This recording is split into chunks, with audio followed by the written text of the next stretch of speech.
Welcome to Pick Me Up, I'm Scared, the podcast. I'm your host, Madeline. And I'm your co-host, David. All right, housekeeping before we start the episode. I started doing something cool on our Patreon. Oh, that's right. I texted you about it, yeah. So you guys know I do research and I'm on the CIA reading room a lot, and sometimes I'll stumble across a document where I'm like, oh, this is so interesting. It has nothing to do with my research right now. So I just started scheduling them to be posted at random intervals on our Patreon when I find them. Hell yeah. So I found some really good ones. I found one that I scheduled to go up in maybe next week that's all about how the USSR's democratic system was structured, and it's the CIA being like, no, there was democracy in the USSR. Here's how it worked. Here's a complete breakdown. This has been an old saw of yours for a little while because of the plots to assassinate Stalin. Right. No, the assassination plots I'm most interested in are the Castro ones, and that's mostly because they're funny. I mean, the Castro ones, because it was mafia stuff half the time. It was always ridiculous. They had that one where they try to get Castro super high on psychedelic drugs when he had a TV appearance. Remember the one where they tried to get something to make his beard fall out because they thought people would think he was less masculine without a beard? Yeah, they had this theory that all the communists had beards, so clearly there was something hyper masculine and appealing about communism that all the power of communism was in people's beards. But what really was the case was that they had been in the mountains for months. Hiding and fighting an extraordinarily corrupt government. Right.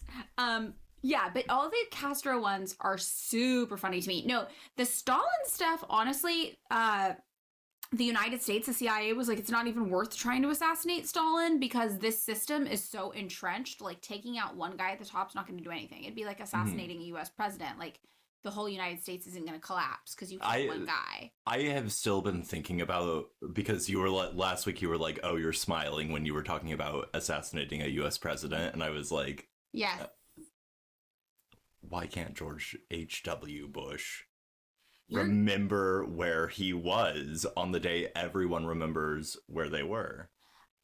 You are gonna get us abducted by the government, I think. I'm just saying, where was he? Where was the motherfucker? Okay, well, whatever the case, the CIA documents are going up on Patreon.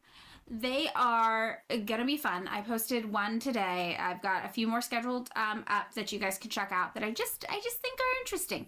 Yeah. So other stuff going on our Patreon. We're still doing our bonus episodes. It's patreon.com/pickmeupimscared.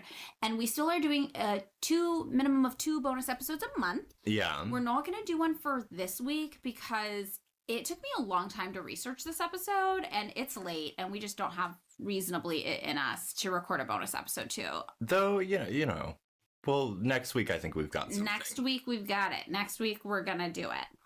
Another thing I have for housekeeping is that I have to try to sell more books. Oh, wait. Didn't you say that you were trying to go on tour again? Yeah, we're going to do another book tour. Where are you going? That's going to be good. I don't quite know yet. Actually, tomorrow morning, I'm going to make a potential calendar for places we can go. But basically, anything within a 5-hour drive of LA or New York is really doable for me right now. And I used everybody's feedback I made a TikTok and people commented where they wanted to see me. So I'm going to come up with some sort of pitch to pitch the book publisher to see what we can make happen there. So that's going to be exciting. I do have to, I've been informed, to try to sell books. So if you haven't bought the book yet, consider buying the book and it'll make my publisher happy with me. We did our episode on West Virginia. Mm-hmm. I think you should go to West Virginia. That place sounds fucking cool as hell. I've been to West Virginia. It was not cool as hell.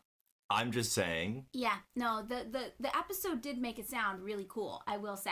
So if you haven't bought the book yet and you're interested or you're looking for a gift to give somebody, I've been told it's a good giftable. Specifically a giftable. Giftable. It's not a gift until you buy it. Currently, it's just a potential to be gifted. It's a giftable. Able to be gifted. I still refuse It's the retail speak in me. Okay, but whatever. The book is called I Survived Capitalism and All I Got Was This Lousy T-Shirt, and the reviews are good. Yeah, have you been doing interviews and stuff? No, we did make it on the New York Times bestseller list, and I did a couple of podcasts, but I think basically now I have to try to promote it more than I did, because my sales approach has always been like, hey, this exists, get it if you want it. You have a field of dreams style if I approach. Build it, they will come. And apparently I actually do need to put in a little effort to sell a book. Uh-huh. So I got to start that now. So I got to start trying to sell the book now. So everyone buy the damn book. So everyone buy the book because it's not fun advertising. It's the one thing I am the worst at in this world, so I commend you your advertising skills. I'm trying. We did get a great review of the podcast that I wanted to share actually with you, David, because I know you don't look at these things. If you guys like the podcast, reviewing it helps. If you don't like the podcast, don't tell anybody. Just pretend like you never heard it. But yeah, so we got a great review of the podcast, and I posted it on my Twitter. Because I was like, this review of my podcast healed me. I'm whole now, complete. And this review says, I sound like an insane person when I pitch my friends on the show. So it's a Valley Girl accent talking about lots of historical and political deep dives with a lot of crazy stuff the CIA does with a Marxist theory lens, plus some dog noises sometimes. But I keep pitching it because it's a fun listen. You do have quite the Valley Girl accent. Yeah, I do. I don't know how you don't have one. I struggled really hard because I got called Okie. Oh. Like, a lot. You trained it out of you. And like, when I went to college, I was like, I can't be this guy. You killed your California accent. Yeah. Wow, that's heartbreaking to me. You were given a gift. I was given a gift, and then a girl who did dressage. I don't know what that is. It's horse dancing. I don't know what that is. It's where you dance with a horse. Are you on the horse? You're on the horse, and the horse dances. Okay. A girl who did dressage in like an Evergreen seminar was like, you have an Okie accent. And I was like, never again. I will never speak until I can speak without this fucking accent. Interesting. There is a Ben Folds 5 song about trying to lose your Okie accent. Ben Folds 5 lyrically underrated, I will say. I do not like the idea that I relate to a Ben Folds 5 song. This was not... You've been pushing this shit on me. Ben Folds 5 is a very underrated band. Okay. They have one song called Underground that's an homage to, like, punk scenes, and it is hilarious. There's a line that says, Officer Friendly's little boy's got a mohawk, and he knows just where we're coming from. Okay. It's funny. That's that's fun. Everything's heavy under... Okay, anyway. You've been pushing Ben Folds 5 on me since I was 15 years old. Yep, and I'm I've consistent. Never bought it. Okay. Because the guy's voice is weird. It's not weird. It's delightful. It's like the voice of a guy who had to train his Okie accent out of him. Yeah, well, see, he's got a song about that, so it could be relating. Okay, so whatever the case, there's all the things for the housekeeping. We've got the Patreon. We've got the book. We've got this here podcast that I am encouraging you to leave a review for if you like it on Apple Podcasts and Spotify, and I am encouraging you to censor yourself if you don't. Or we could drive engagement by people hating us. That could be a fun technique, actually. Yeah. Okay, all right. If you have strong feelings about the podcast either way, leave a review. If you're just kind of in the middle, don't bother. Yeah, if it's a 3.5 stars, which apparently the best stars for a restaurant on Yelp. You want 3.5? If it's like a, like an Armenian spot in like Little Armenia or whatever, you're looking for 3.5 stars. Okay, I'm not. You're looking for 5 stars? No, I'm looking for 4. I'm looking for I'm looking for quantity of reviews. I want 4 stars and over 25 reviews. I'm going to Sahag's this week. This is a thing in my life. Okay. 3.5 stars. All right. But Jonathan Gold loved them. I don't know who that is. He was that LA Does he do horse dancing too? No, he was the LA food critic who did all the little hole in the wall spots years ago. Yeah. Well, I love that. That's charming. Okay, well, we're done with the housekeeping stuff. Now to get into the actual episode. I really want to do this episode for a long time. So, David, I thought of a question to ask you to lead us into this episode. Well, Hit me with it. Do you ever wish that the CIA was, like, cuter?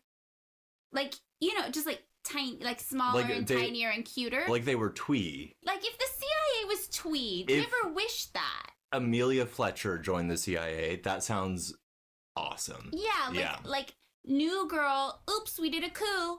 Uh-huh. Yeah, like that. So you're saying that Zoe Deschanel is like a deep state plot.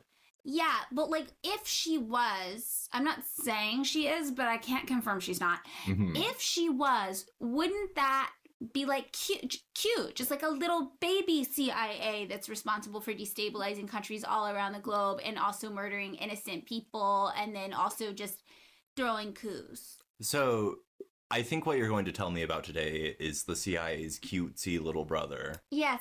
Yeah, like a second, smaller, cuter CIA. Which, like, there are, like, 5 CIAs at this point, there right? Really are. Like, because it's, like... It's true. There are just, like, a lot of, like, weird organizations that are responsible for upholding American hegemony in lots of goofy, covert ways. Yes. And I think we're going to talk about one of those today. We are, yeah. We're going to talk about the National Endowment for Democracy. Sometimes abbreviated to NED or NED. We can call him Ned. Which is also apparently what you say when someone is cancer-free. Yeah, you just told me this because your aunt. My aunt is cancer-free as of today. Congratulations, Trisha. Yeah, very good. Okay, well, we're not doing the cancer one, although I will say it's like a cancer. Yeah, this is the opposite of cancer-free. Yeah, it is cancer-heavy in that it is, the United States political machine violently overthrowing people in other countries, destroying their livelihoods, destroying their stability, and sometimes just murdering them. Also sometimes like sponsoring a hip-hop group. Also sometimes sponsoring a hip-hop group. That is so true. Yeah, so that is what we're gonna get into. NED, the National Endowment for Democracy, like the CIA. Yeah. But just a little smaller, just a little cuter. Yeah. A little tinier. They wear cardigans. They wear cardigans. So David, what do you know about the National Endowment for Democracy? Like not things it's done, because I know probably both you and I have heard random things it's done, but like, what do you know about it? I don't know how they're funded, and that's like, I assume you're going to tell me. Oh, yeah. But I assume that it's one of those like weird NGO, like there are like 3, like it's like a 6 Degrees of Kevin Bacon kind of thing, where at some point government money got involved, but it's so far removed that it doesn't look like government money anymore. Oh, God, you're going to be so mad when I tell you government money got involved from day one, and it is not so far removed. It is really, really direct, like painfully direct and obvious, and they are just flagrant with this shit. Okay. But you were right about it being an NGO. Yeah. Oh, yeah. See, this is... The fucking NGOs. Never trust an NGO. No. So, yeah, the National Endowment for Democracy was founded on November 18th, 1983, which means Reagan. Yep. Hey, Reagan did it. Another thing Reagan did. And it was part of kind of that Reagan doctrine, which if you listen to our 2-part series on Ronald Reagan, you heard us talking about. And the Reagan doctrine was basically like, look, we are going to provide aid to any anti-communist guerrilla movement around the world because... 1, it's easier for us. It's less messy. We don't have to send our military in. We're just going to fund you guys. And 2, it gives us like plausible deniability, kind of. Right. Like it's not like if the CIA does it, people are going to get all verklempt over it. But if it's just like some NGO, some literally non-governmental organization doing it. Yes, exactly. How can you be mad? And, you know, the CIA had been up to these types of shenanigans prior to 1983. It was a way for the United States to basically have secret wars, right? Or like the System of a Down song. Yeah. Secret wars around the globe. But in the late half of the 70s, it stopped being so secret because journalists really started to catch on to what the CIA was up to. People were starting to connect dots, put pieces together, and there was a lot of bad press coming down on the CIA. Yeah, I mean, you know, when we did the Kissinger episode, there were lots of things about, like, journalists were, like, covering Cambodia as it was happening. Yeah. And there was also, like, Watergate had just come out. So people were really starting to look at the CIA and be like, well, we don't trust these guys. Like, they're up to some shit. So everyone kind of hated them come the early 80s. And the United States was like, look, we like what the CIA was doing. Mhm. How do we do this in a way that avoids kind of the bad press that the CIA's been getting? Like, they wanted to continue to play puppeteer, right, for every other country on the planet, but we needed a new puppet. It was a rebranding. We needed a rebrand. Exactly. We needed a rebrand. And, you know, we were like, we need some sort of agency that's going to, protect American interests, promote free market neoliberal capitalist hell around the planet, and ultimately serve our goals of making like 12 rich guys in the United States richer. Yeah. Yes. So this is when the National Endowment for Democracy was founded. And the goal of NED was to do overtly, just out in the open with no shame, what the CIA had been doing covertly for decades. And they were like, if we're just loud and proud, we're like, hey, we're here, we're funding your coup, it's going to be better press for us. We just have to own it, and we're going to eliminate the stigma associated with these CIA covert undercover activities. So essentially it was like, look, there will be no bad surprises because there will be no surprises. Everyone will just be like, oh, we know about this already. Exactly. So yeah, you won't have any bad press days because, babe, it's been out in public. What? Honestly, I kind of like, as a I feel like this is it's like the right way to go, which is just like, yeah, we did the thing. Yeah, you just have to own it. Just own it. Totally. So the co-founder of NED, Alan Weinstein, was once described by the Washington Post as, and this is a quote, I am not making this up, the sugar daddy of overt operations. I gotta say, Washington Post, not a great newspaper. No. The newspaper with like a lot of weird CIA guys hanging out in there. This is what always interests me, actually. New York Times, too. All these newspapers, like half of them are CIA guys and half of them are people trying to actually do journalism that catches CIA guys. No. What is the break room like in that place? No, the vibe you get with like all of the like newspapers of record, like Wall Street Journal, Washington Post, New York Times, whatever, is that there are a bunch of people who actually bought the Woodward and Bernstein story. Like, they bought, like, oh my god, like, we're heroes. Journalism will save us all. Yes. Right. Who are hapless and naive. And then there are a bunch of people who are like, no, we just, like, work for intelligence. Yeah, that's I get the press briefing, and then I just write it. I just do what they say. The break room, I gotta imagine that the people who are cynical are doing better at lunchtime than the people who are like all idealistic. That's true. Yeah, I think it's got to be an interesting dynamic. So, yeah, basically, they're so out in the open about all of this, what NED is doing. They call it the sugar daddy of overt operations, not covert. And they are like, look, from the jump, we know that NED is funding all sorts of international efforts to just assert U.S. dominance without using the U.S. military to do it. Mm-hmm. And NED was created jointly by Republicans and Democrats. So, again, one of those things where it's like, it's a real big party and you're not invited, right? If you ever wonder, like, oh, like, are the Democrats so much better than the Republicans? You know, there's some things that are slightly better, but at the end of the day, they're on the same team. They're on team capitalism. They're on team United States. Listen, you have never lived outside of California. Yeah. I've, with one weird exception, never lived off the West Coast. Yeah. Democrats in California are basically Republicans. Well, I mean, half of my lifetime, California governor's been Republican. Yeah, and the Republicans here are like fucking fascists. Like, we got like Pete Wilson ass people out here. Yeah. And so it's always really hard to explain to people like, no, you think California is like liberal, or you think Democrats are liberal. Democrats, if you have our experience with Democrats, you're like, oh, these are some rich guys. These are some rich guys. Yeah, these are some rich guys who like, hey, I don't hate it if you're gay. All right. And you're like, I mean, that part's cool, I guess. Could we get some extra health care and social services for queer people who are affected by bigotry? And no? Okay. All right. Fuck me then. My bad. Okay. Yeah, but they'll like do a speech. They'll give you a speech and they'll give you some finger guns. And I will say, when I lived in San Francisco, Gavin Newsom was... Yeah, I remember the Gavin and he did marrying couples on the steps of City Hall, and it was a PR move. But I'm like, if you're gonna do a PR move, I liked it. as a PR move, I'm like, okay, that's fine. But whatever. At the end yeah. of the day, whatever they do for show, whatever they say to rally their bases, you have to remember the thing they actually care about is protecting capital. And that's where you see them come together, where it really matters to do things like defend capitalism around the globe. And not just defend it, but make capitalism really an offensive force. Make capitalism some unopposed hegemony. Right, exactly. Kill the opposition and make people think this is the only way.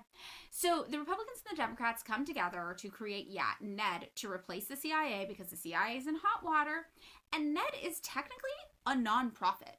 Yeah, and so they not replace, like, the CIA still exists. The CIA still exists, yes. But, like, to be, like, the friendlier face of American intelligence.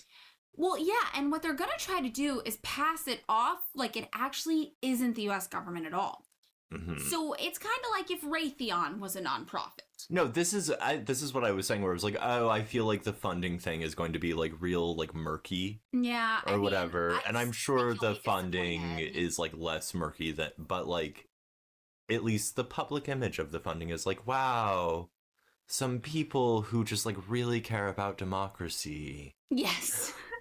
You only have to look into it for half a second, though. So the thing about this is that, it's funded as a nonprofit and it's called an NGO, a non-governmental organization. But like, David, you know this, like anything called an NGO, it's like 99% of the time a misnomer because it's usually heavily involved with the government. No, I mean, it's a way of funding or like funneling public dollars into sort of like pseudo-private organizations that have like less regulation. Exactly. They actually can take money from our taxes, give it to this new group they established that they're like, well, it's technically not the government, it's a non-government organization. And now all of a sudden, because it's not technically the government, there's no oversight. There's no accountability. This group can do whatever they want with it. Now, despite that, NED, for example, is an NGO, National Endowment for Democracy, NED. Virtually every single penny of its funding comes still directly from the federal government. And that's clearly indicated in the financial statement in each issue of NED's annual report. They don't try to hide this. Most of their money, if not all of their money, is coming from the federal government. So as early as 1984, $62 million of federal funds had been allocated to NED for operations in 1984 and 1985 alone. I just gotta say, this was the sugar daddy of what now? Of overt operations. Can you imagine discovering that your sugar daddy has a sugar daddy? Yeah. And it's you. It's your tax money, actually. Yeah, it's you. This is an Ouroboros eating itself. Sugar daddies. The money is eating the money. By 2019, funding for NED had reached like $170 million annually. And the way the funding works is the U.S. government gives NED this money, and then NED is like, cool, we're going to use this money, we're going to turn it into grants, and then we're going to give people grants if we like what they're doing to promote democracy. So you can use your imagination to kind of guess what types of things people might be doing to promote democracy around the globe that NED would like. They were printing ballots. They were buying donuts for polling places and coffee. Dunkin' Donuts got just hella money from NED, right? This is... I would say more just like straight up election meddling. So, like, let's say you're like, I think that this democratically elected person in my country, I don't like him. So I want to pretend like there was voter fraud. No, I understand. NED will be like, oh my God, I love that idea, bestie. Go off, Slay Queen. Why don't you take a $2 million grant to go tell everybody about this voter fraud that definitely happened where you live? That sounds like the opposite of Dunkin' Donuts at polling places. Yeah, it really is. Yeah. It's the opposite. Other things they might do is say you are like a right-wing conspiracy theorist and you're like, nobody will publish my ideas. Maybe NED comes along and they're like, oh my God, you need your own newspaper. So if you happen to be in some like random country in which there might be an incipient socialist or even socially democratic, a left-leaning leader of some kind, democratically elected especially, if you were like, this guy is not working for me, guess what? Knock, knock, knock. Ned shows up and they're like, oh my God, what a coincidence. He's not working for us either. How much money do you need and what do you want to make happen with it? It's the free market working. It's the free market working, exactly. Yeah. So this is kind of how the system works. And often this money goes, yes, directly towards trying to promote regime changes in other countries where the leadership has been deemed a bit too left-leaning for U.S. interests. Which, like, a bit too left-leaning, because, like, we learned this with, like, Allende or whatever. A bit too left-leaning is, like... You nationalized some industries. We wanted to do land reform to, like... have a minimum wage. like things like that. Left-leaning here means anything left of, like, straight-up free market fascism. Yeah, anything left of Milton Friedman, they're like, not working for us. So it is funded almost entirely, yes, we said federal dollars, but through Congress. It's like congressional appointments. And on top of that, it's staffed largely by former national security state leaders. So when we say non-governmental organization, you really gotta just hear governmental organization. So this is like, oh my God, I would like to continue to work to destabilize countries around the world, but like my pension's up. Or, like, my contract's up with the federal government. I'm just going to go into the private sector. But it's not actually the private sector. Yeah. Or it could be more like the government approaches you and they're like, hey, we got this thing going on. We need you to switch jobs. Go hop over there. Mm-hmm. Go hop over to this NGO. So the current NED president, for example, is Damon Wilson. And he used to be the special assistant to President George W. Bush and also senior director for European affairs at the National Security Council. Mm-hmm. Other people who have been on NED's board of directors in the past or currently include current CIA Director William J. Burns, current Undersecretary of State for Political Affairs Victoria Nuland, who we'll see coming up also plays a pivotal role in the 2014 Ukrainian Revolution that the United States encouraged. Mm-hmm. Veteran national security official Elliot Abrams, who famously helped supply weapons to far-right death squads in Central America in an attempt to overthrow the government of Venezuela. None other than Henry Kissinger, who we got a whole episode about, if that interests you. Yeah. Madeleine Albright. John Richardson, who was president of the CIA propaganda network Radio Free Europe in the 1960s. Anything radio free. Anything radio free. It's bullshit. It's bullshit, yeah. So author William Blum actually writes a lot about Ned, and I like his energy. He's got a good energy when he talks about it, but he says... Ned likes to refer to itself as an NGO, non-governmental organization, because this helps to maintain a certain credibility abroad that an official U.S. government agency might not have. But NGO is the wrong category. Ned is a GO. Mm-hmm. So Blum summarizes the relationship between the CIA, the U.S. government, and Ned by saying, in effect, the CIA has been laundering money through Ned. That sounds right. Yeah, that's a good way to understand it. So Ned was initially placed under the auspices of the National Security Council and Walter Raymond Jr., who was a CIA propaganda expert who, according to this guy Robert Perry, for years acted as liaison between the program and Casey himself. Mm-hmm. And this program is divided up into like these four, they call them institutes, that initially receive the funds. All right. So the institutes we have are something called the Center for International Private Enterprise. Mm-hmm. Privatization, business stuff, We've got the American Center for International Labor Solidarity, which is an affiliate of the AFL-CIO. I always have a hard time saying that, but you know, the Federation of Trade Unions in the United States. Yeah. Which sounds like you're like, wait, what? So they're like union guys? No, they're not. We'll get into it. Mm-hmm. The third kind of institute is the National Democratic Institute for International Affairs. And the fourth is the Center for International Private Enterprise, sometimes called CIPE, which is an affiliate of the Chamber of Commerce. Never a good, whenever the Chamber of Commerce shows up, that's a right-wing organization. Oh, yeah, they're like, knock, knock, knock, open up, we're doing business in there. Yeah. Whether you like it or not, we're doing business in there. Mm-hmm. It's literally like somebody coming to your house in the middle of the night, kicking in the door, and then setting up a flea market inside your living room, selling all your shit. That sounds honestly like a lot of what just happens in LA at the Rose Bowl. Yeah, kind of that, yeah. And this whole situation, Ned, one of the biggest backers it has is the notorious right-wing think tank, the Heritage Foundation. Yep. They love Ned. I wondered when they would show up. They show up for everything. For everything. And I will also say that the CIA around this time is sending each other back and forth internally copies of Heritage Foundation public kind of reports on Ned. Mm-hmm. So they're sending each other, like, what do you think about this Heritage Foundation article about Ned? Like, do you think we're doing it right? Like, does this look promising to you? So they are actively trying to, like, curry the favor of the Heritage Foundation. They're like, oh Ned. my God, like, does our other sugar daddy like us? Yes, exactly. And this is, like, good for the Heritage Foundation, right? But not everybody is on board. Other pro-capitalist neoliberal think tanks aren't necessarily as supportive of Ned from the jump as the Heritage Foundation is. So one example of one of these kind of think tanks that's not as into it is the Cato Institute. Oh, wait, Cato's like more libertarian, right? They're more libertarian, but they still love free market, you know, well, I mean, like of course, capitalist, whatever. So you'd think like, well, that's what they like, but they also dislike government spending, right? Is Cato, like, is that the Koch brothers one?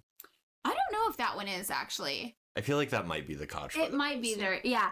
But they've got Barbara Conry, who is an associate policy analyst, right? And for Cato Institute. And if Cato Institute, literally, they're like, we're free market advocates. But yeah, it's like super libertarian. So she was mad, and she's like, Ned, which has a history of corruption and financial mismanagement, is superfluous at best and often destructive. Through the endowment, the American taxpayer has paid for special interest groups to harass the duly elected governments of friendly countries, interfere in foreign elections, and foster the corruption of democratic movements. So I just looked it up, by the way. Yeah? They are the Koch Yes, okay. people. And, like, the Tea Party assholes, also a Koch thing. An astroturfed fake grassroots movement. Which is, like, I think one thing to think about when we're thinking about Ned is, like, it doesn't stop at, like, international borders. Like, these kinds of, like, weird intelligence schemes happen here, too. They're happening here as well, yeah. And it is really interesting to see these people who all ostensibly have the same goal, right? Which is market capitalism, but they have different ideas about how you're going to achieve it. So I only point this out so you know that even the people who love the capitalism, some of them are even skeptical of what Ned's up to. Yeah. So Ned has a stated goal. Their stated goal, they say they are dedicated to fostering the growth of a wide range of democratic institutions abroad, including political parties, business organizations, human rights organizations, big air quotes on that, and what they call independent media. Big air quotes on that as well. Big air quotes on that. Propaganda, basically. Yeah. So we've got a quote here. We're engaged in almost missionary work, says Keith Schuett, the head of the National Republican Institute for International Affairs. We've seen what the socialists do for each other. We've seen what the communists do for each other. And now we've come along and we have a broadly democratic movement, a force for democracy. And this quote just killed me. It was so funny. They're like, oh my God, the socialists help each other. What if we, a few rich guys, helped each other too? That's a thing that, like, you notice when you notice sort of, like, right-wing nonsense or whatever, like, starting in the 50s, but, like, all the way through the end of the Cold War, is that they keep, like, looking at socialists and being like, you guys seem real organized and, like, together. Maybe we should copy weird socialist tactics in this way that's, like, very, like, I don't know if you guys notice, like, why they're, like... Yeah, no, it's pretty interesting. But I thought this was fascinating because we always say, you know, like, oh, well, in the United States, we have socialism. It's just for the rich. Like, if your company's big enough, you will get bailed out by the government. Or, like, another place, actually, you know, I have a great aunt who was in the military. And my aunt will always say, or my mom will always say, oh, yeah, I mean, she was, like, a beneficiary of one of the largest social programs in the United States. She was in the Navy. Yes, exactly. So, you know, this thing about these people, though, when they talk about having a broad democratic movement, a force for democracy, they don't use the word democracy, like, on purpose, or, like, they use it on purpose, but not literally. That's more what it is. They are using the word democracy over and over and over again, and they're doing it in an effort to sanitize their actions. What they really mean when they say they want to spread democracy is they want to spread neoliberal pro-business capitalism, right? Because their goal is to get rich. And how do you get rich? By extracting resources, exploiting people, and selling shit. And the manifestation of their efforts to spread democracy, big air quotes, it's actually really sinister. And when they talk about it, it'll sound so like, I don't know, like inoffensive, almost noble even. I mean, I feel like this is like a right-wing thing, which is that democracy ends up becoming synonymous with property rights. Yes. And like in a way where it's like the guarantor of individual freedom is always property rights, and as a consequence of which anything that upholds and extends property rights is synonymous with with democracy in this way where it's sort of like, okay, you did like a real sleight of hand with like the definition of democracy there. Yeah, so basically they're not spreading democracy, we know that. They're trying to spread Western American power abroad. And some people who are critical of Ned in particular will come for this and they'll say, you're not spreading democracy, you're spreading something called polyarchy. Mm-hmm. And are you familiar with this term? No, though I can... The rule by the many. Right. So it's top down, it's elite, and it's this constrained form of pseudo-democracy. So somebody talking about this explained it, and they said, this is the democracy where the elites get to decide the candidates or questions suitable to go before the people. They're always limiting the choices to what the elites are comfortable with. Then once the elites have made their decision, then the people are presented with the quote-unquote choice that the elites approve. And then Ned prattles on with its nonsense about how it is promoting democracy around the world. Wait, you're telling me that the U.S. government is promoting a system in which the elites choose the candidates? I know, it's shocking. I know it's really shocking. Yeah, we only get two choices, really, and we don't get to choose them, really. Mm-hmm. I know, it's really, really surprising. But yeah, so they're like, this isn't even democracy, and this is why I thought it was so fascinating when I was looking into the research for this, and I found the article about democracy in the USSR, where even the CIA was like, no, they have democracy. We don't want people to know that, because maybe it's even more democratic than what we got going on, but we'll just kind of ignore that, pass it along. We all need to know because it affects how we do our work, but we don't need to tell the people this. So what this means is what Ned is really up to is just like a lot of sinister shit. I'm assuming this is discrediting through propaganda left-wing candidates type stuff. More than that, even though. Alan Weinstein told the Washington Post that Ned, what they're really up to, the way he explained it is this. A lot of what we do today was done covertly by the CIA 25 years ago. Mm-hmm. So he's full on. He's just like, yeah, we're the CIA now. We're doing it. And this is why so many people call Ned the second CIA. So that author William Blum that I liked, he said that while Ned claims to promote democracy abroad, it actually promotes U.S. foreign policy, often at the expense of democracy. So he says no, what Ned is up to abroad is they are financing, nurturing, and supplying right-wing political groups, student groups, book publishers, and other media to further U.S. interests. Wait, is William Blum the guy who did Killing Hope?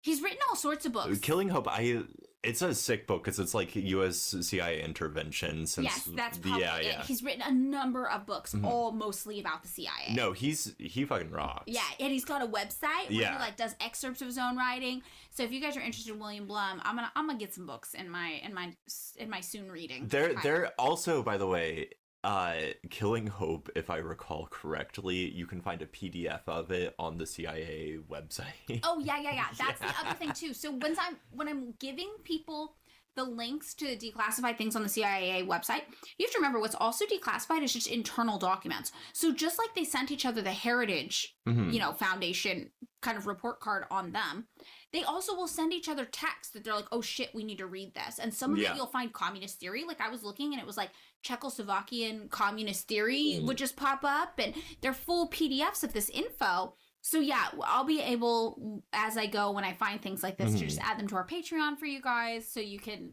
see and just find all sorts of interesting stuff. But yes, this is a fun thing about the CIA website, free reading materials. Yeah. So the main goal of Ned appears to be inspiring these color revolutions around the world. But a color revolution is basically a false flag revolution that is funded by, us. Us, yeah, basically. It's fostering fake grassroots movements to overthrow left-leaning leadership in other countries to replace it with right-wing pro-business leadership that just plays nice with the USA. And this, I mean, I feel like Italy was a place where this happened a lot. There was an organization called Propaganda Duo, or Due. Yeah. Mm-hmm. Yeah. We tried to do it everywhere, though, honestly. There was some stuff in, like, the Netherlands where there were, like, far-right groups that did, like, a bunch of grocery store shootings. even like the Velvet Revolution. Oh, yeah, and yeah. Sometimes they are called this because they literally have color names, like the Orange Revolution. Yeah, I was actually made to watch a long documentary and a program on the Soviet Union about like the Estonian Revolution, the singing revolution. Yes. Looking back on it, I'm like, oh, That's probably us, yeah. So what we're really talking about here is we're inspiring military coups, we're fighting against things like universal health care and education, and we're funding instead paramilitary groups in these countries that are trying to just do things like universal health care and education, while also, supporting and running massive propaganda campaigns there to sow confusion and misinformation in other countries to get more people aligned with our cause. Mm-hmm. So if your country starts wanting to protect itself from being exploited by the West, you can probably expect Ned to start sending the worst people in your country a shit ton of money. Yeah, so if you're like an anti-social, like, crypto-fascist, or even just outright fascist. Right. Like, if you're like a skinhead guy. Like, if Romania had a communist revolution, Andrew Tate would be getting a bunch of money from the U.S. government, I bet. But I thought he fled them. Oh, I haven't kept up. I know he got arrested. Did he flee? Is he somewhere else? I don't know. Like, this is, I mean, I have to, like, if you're Andrew Tate and you're half smart. You left, I guess. You left. Yeah, I don't know. So whatever country Andrew Tate's in, if they have a communist revolution today, tomorrow Andrew Tate will be funded by Ned, probably. Yeah. It's just the worst people. And again, Ned, unlike the CIA, they are not covert about their efforts. They are loud and proud. 1986, Ned President, staunch anti-communist Carl Gershman said, "We should not have to do this kind of work covertly. It would be terrible for democratic groups around the world to be seen as subsidized by the CIA. We saw that in the 60s, and that's why it has been discontinued. We have not had the capability of doing this, and that's why the endowment was created." So, as Blum says, Ned programs generally impart the basic philosophy that working people and other citizens are best served under a system of free enterprise, class cooperation, collective bargaining, minimal government intervention in the economy, and opposition to socialism in any shape or form. A free market economy is equated with democracy, reform, and growth, and the merits of foreign investment in their economy are emphasized. Foreign investment from places like the United States. So, I mean, like, this is something that I think about a lot. I mean, this is prior to Ned, but things like the Marshall Program and the way that fostered in the post-war era, like, a faith in free enterprise. So Ned is continuing that. Yeah. But I think the thing is, like, when we talk about this with Milton Friedman, for example, we talk about this a lot, where we have kind of this myth of what American capitalism is and what it can do for you. We also talked about this. We talked about the World Bank and the IMF. We had an episode on that before you were here with me, Hannah. But it's like these American and Western kind of powers will come to your country and say, you have to stop fucking around with the socialism shit. You have to do the good economy things. And we're going to tell you what the good economy things are. And it's this very austere program of no social spending, opening up your doors to foreign enterprise, letting the big companies from the United States and Western Europe come in and set up shop and exploit all your resources and make sure you're not protecting your people too much from that exploitation. And they will force you to engage in this if you want to play on the global stage with them at all, even a little bit. And in this process, you would think if these systems worked, we would see these countries getting healthier, but it doesn't work. So they don't get healthier, and they just become more and more and more indebted to and at the whims of the Western powers. Which is ultimately, the other day I was talking to you about the everyone's a materialist at the end of the day thing or whatever. Right. Ultimately, what people they don't want the free market. Like, the hegemonic powers don't want the free market. Actually, they want American economic hegemony. Right. And this actually that's what it's actually promoting. Right. Even if that's not, if they're like, no, you're a free market capitalist country, it's like actually some dumbass American venture capitalists now control everything. Right, exactly. Yeah, that's the thing. It's like they don't believe this bullshit. Yeah. Even their ideologies, which don't make sense and aren't founded in reality, even that they don't believe. Yeah. They are just saying words that makes it sound nice. Fork just gagged. They are saying Milton Friedman. I know, exactly. Good girl, Fork. You are learning to hate it too. They're just using words that sound nice, and it's all kind of PR and fluff. Now, the other thing we have to understand about Ned is that they are involved everywhere. Like, everywhere. Too many places for us to even realistically discuss on an episode. But they have been active in meddling in elections and trying to overthrow governments and spreading propaganda and misinformation in Libya, Mongolia, Slovakia, Albania, Panama, the Philippines, Ireland, Chile, South Africa, Afghanistan, Thailand, Bulgaria, Czechoslovakia, Hungary, Poland, France, Portugal, Spain, Russia, Ukraine, Haiti, Cuba, Nicaragua, Venezuela, China, Grenada, Paraguay, Guatemala, Yugoslavia, and Serbia, Georgia. I mean, this is just to name a few. So basically, if you wanted to look at the list of the countries that exist in the world, it would be easy enough to just be like, where has Ned been involved? Yeah. Where has Ned not been involved? There's probably like 3 of them. They're not fucking with the penguins in Antarctica. Probably not, unless we find oil there. I bet there is oil there, honestly. I'm sure. I feel like if those penguins try to form a non-AFL-CIO affiliated union... Oh, Ned's going to be all over that. Yeah. Pretty much, if it's a country on the planet, Ned is getting his hands dirty in whatever they're up to.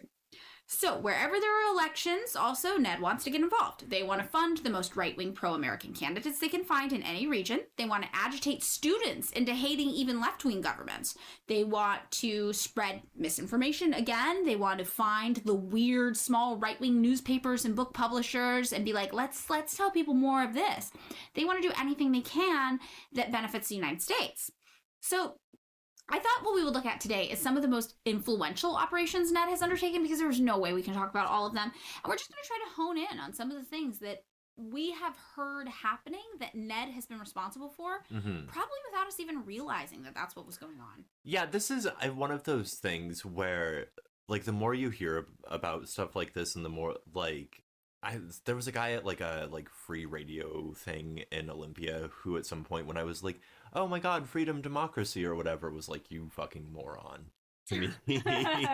And, like, the thing is, anytime you hear in the news something that is like, protests are happening over a song or over, like, something someone said. Yeah. That's something's getting artificially inflated. Yeah. So, the things we're going to talk about that have hit us the most hard when it comes to what the second CIA has been up to are our little Endowie, our little Nettie boy. We're going to talk about some of their anti-union work. Okay. And we're going to talk about some key countries where they get up to heavy shenanigans that we have a lot of data on. So, the anti-union work. To start off, there's this whole union element to Ned, which we talked about. They have this division, after all, that's, the affiliate of the AFL-CIO, that federation of trade unions in the United States, but they are hardly up to noble, like, pro-union good work, right? From 1994 to 1996, Ned awarded, for example, 15 grants, totaling more than $2.5 million to the American Institute for Free Labor Development, which is an organization used by the CIA, which they've used for decades, to subvert progressive labor unions. So this is any sort of, like, rank and file organization. That's what they're, like, specifically. Right. We've talked about this before, how, like, sometimes you have an organization that's not actually trying to accomplish anything. It's just trying to stop the other organization from accomplishing something. That's kind of what this is. The AIFLD also funds educational efforts to indoctrinate people in other countries into, like, seeing the merits of capitalism and being open to foreign investment in their country. And they call this education, right?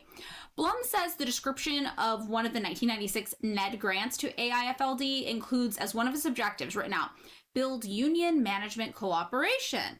But when he describes what this actually breaks down and, like, means, he says it's keep the labor agitation down, don't rock the status quo boat. I'm assuming that involves a certain amount of co-option of union bureaucracy and leadership. Yes, exactly. Yeah. So this is the thing. It's like, technically they do work with unions and they do establish unions, but they establish very conservative unions with the goal of not getting too much done. Yeah.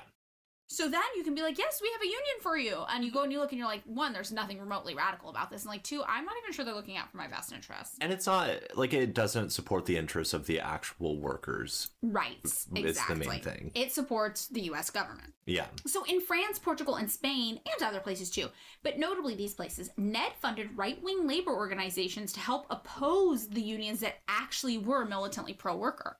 Uh-huh. So they'd come in and they'd be like, I see this union here doing a lot of good work, picking up steam. The workers like it. We got to really, really aggressively fund this other union that opposes them that does nothing. Can you imagine if you're just like a working person and like someone's passing out union cards or whatever, and like you just get like a bunch of cards that presumably look kind of similar for like different like you're just like, what the fuck? Yeah. Like who do it like? How do you know who to choose? I don't know what's going on here. Right, and they probably position themselves as being really moderate. They're probably like, we're looking out for you, but these other people are going to send you to war. And usually it's going to be some like pragmatic thing where it's like, do you really want to deal with a strike? Right, exactly. So basically, yeah, they established shitty centrist or even right-wing quote-unquote unions to oppose the real unions in these places looking out for the interests of the workers. So Blum explained that in France, during the 1983 to 1984 period, Ned supported a trade union-like organization for professors and students to counter left-wing organizations of professors. And to this end, it ended up funding like a series of seminars. They ended up making a bunch of posters, books, and pamphlets, and they all had titles like Subversion and the Theology of Revolution, or Neutralism or Liberty. This is so like, and I often say so sick as it's a compliment. Yeah. This is actually sick. Yeah. And because like if you think about it, like France had a really rich history, like the like May 68 stuff of like student protests that were like in America, the New Left and like their relationship to the working class is, let's call it, vexed. Oh, that's nice. In France, it was very much like, no, we're like, there was like huge like solidarity between like the New Left and like the student protest movements and workers. Like that became like, it led to a general strike in 68, right? Yeah, and in Spain and Portugal, they had a lot of these elements too. Yeah, so you get like these movements that have all of this sort of like intellectual but also like politically radical energy getting co-opted and turned into neutralism. Yeah, neutrality. And when they talk about neutralism, what they're really talking about is like the idea of not taking sides in the Cold War. Uh-huh. Oh, okay. Just stay out of it. Yeah. You know, because the status quo is to support capitalism and American hegemony. So Yeah. by trying to encourage you to stay neutral, it's almost like neutralism is like the ideology of the intellectual on campus. And you don't take sides, you're the radical centrist, but you're actually just still supporting the status quo. So it's effective at maintaining the And American it's like, hegemony. it's also just like this is something that I think, okay, this is a tangent. Okay, I like it. Let's go. Yes. Something that I have thought about with like France specifically is, I mean, and like Europe more generally, is how leftism in Europe like lost its like actual concern for material politics and got involved in like the dumbest possible form of cultural politics, where it's just like a bunch of people being like, no, we're gonna like think about like Citroen ads and like that's Marxism now. Like, yeah, it's like no long, it's like a completely depoliticized Marxism. Yeah, it's like an intellectualized, educationally backed. Yeah, where it's just like, oh, like now, like, so you got like people like Roland Barthes or like Althusser, who famously killed his wife also. Yeah. But so you get all of these people who are sort of like, we're left Marxists, who don't actually like, they're neutral. Like, yeah, they're so in their like up their ass on like cultural politics that they like don't actually do anything. Yeah, I mean, I think that's really interesting, and I think that's why when we look at like a lot of the revolutions, the Marxist revolutions that have been the most successful, it wasn't the people Marx told us would be the most successful at leading a revolution. Yeah. You know, and I always think that's really interesting. It has been the more peasant-oriented revolutions that have been more successful, and I think that is something that's true. I think, you know, education is the first step, right, towards a revolution. People need to be educated before they can be open to different ways of doing things, right? Yeah. So I think education is important, but when you have these people who are educating only within like a class, like a specific class in a specific place, and it does become very sterile and it's not very effective. It's, I mean, this is, I think I've brought up the like organic and intellectual thing, but just to go back to sort of like neutrality or whatever, like you get like a class of depoliticized people who can think of themselves as leftists. Yes. And that feels very like France in the 1970s, 1980, like it, Right. Well, and that's something we've talked about too, where it's like the problem with just being like a leftist and not actually ascribing yourself to an ideology, or just being anti-capitalist without being pro something.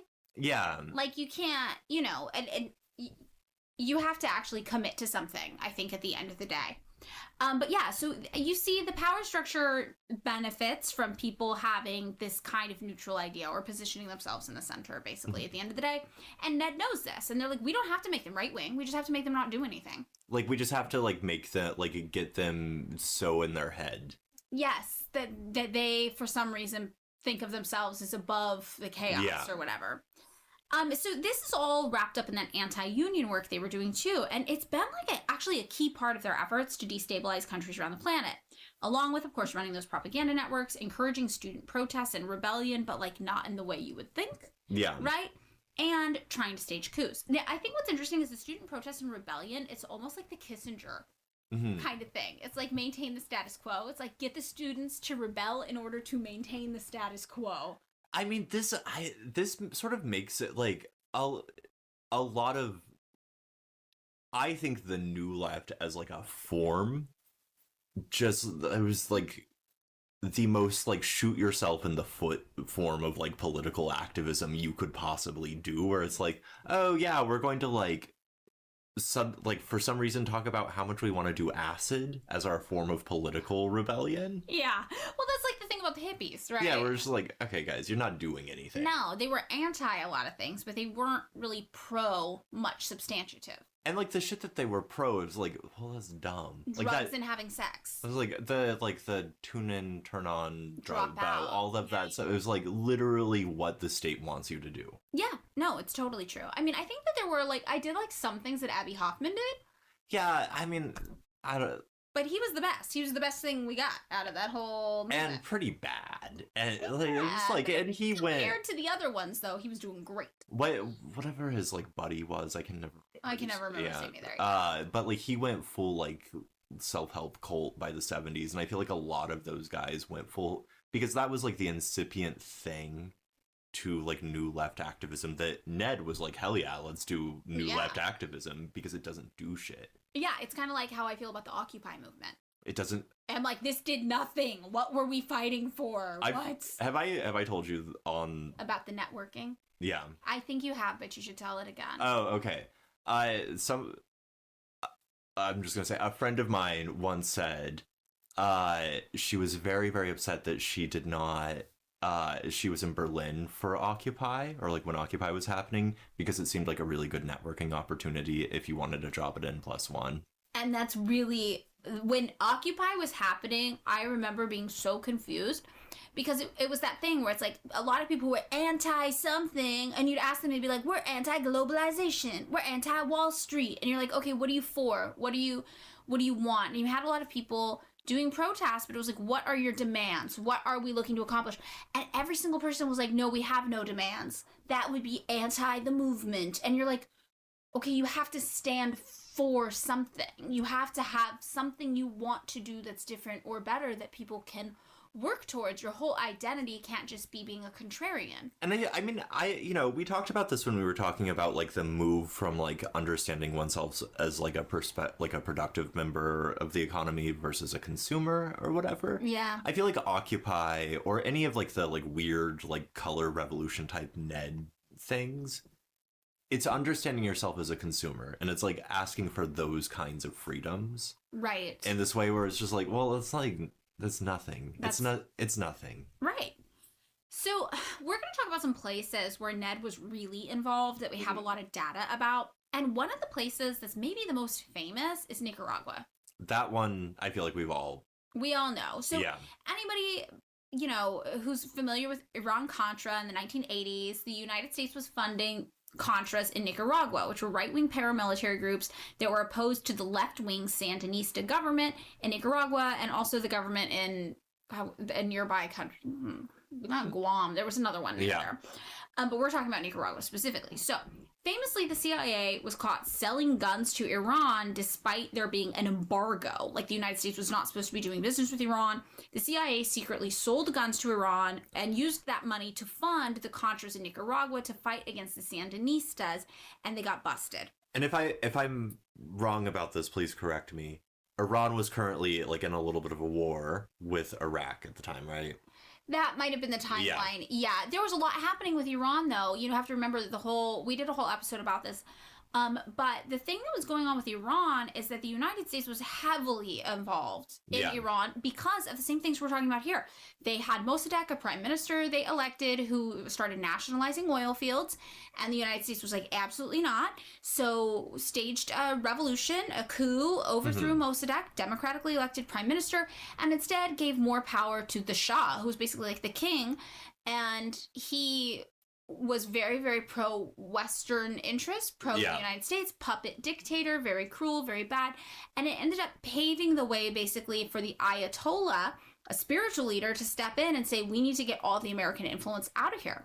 And that's why recently, within the past couple of years, when you saw that there were protests going on in Iran, where women, for example, were like, we want to be westernized, we want to be like American women, their mothers were like, don't ever say that. You don't want to be like the Americans, because, you hear it as an American and you're like, what? But when you look at the history of American intervention in Iran, you're like, we have destroyed this country. And this is, like, right-wing nationalism. Oh, crap. I think it's Perry Anderson at some point says something about how revanchist conservatism sometimes accomplishes what revolution does not, which is that, right, like, the weird, like, religious nationalism of Iran, like, under the Ayatollah was sort of like, we tried to do just, like, regular center-left thing to, like, get rid of, like, Western influence. That didn't fucking work. So now we need something more extreme. I mean, that is true. And also, there are a lot of, like, communist movements that are deeply tied to Islam, for example. The Ayatollah is not a communist. But, there are communist movements that are deeply tied to Islam, where people are like, we can't be communist without Islam, like, because our faith informs our revolutionary action. And that is really cool and impressive and amazing. But, yeah, basically, while all of this was happening, the United States had ongoing varied relationships with Iran. So we would have embargoes at various points for various reasons, because we were basically like punishing Iran for not doing everything we wanted all the time. And specifically, I feel like this has to be said about any time that we have like embargoes or things like that.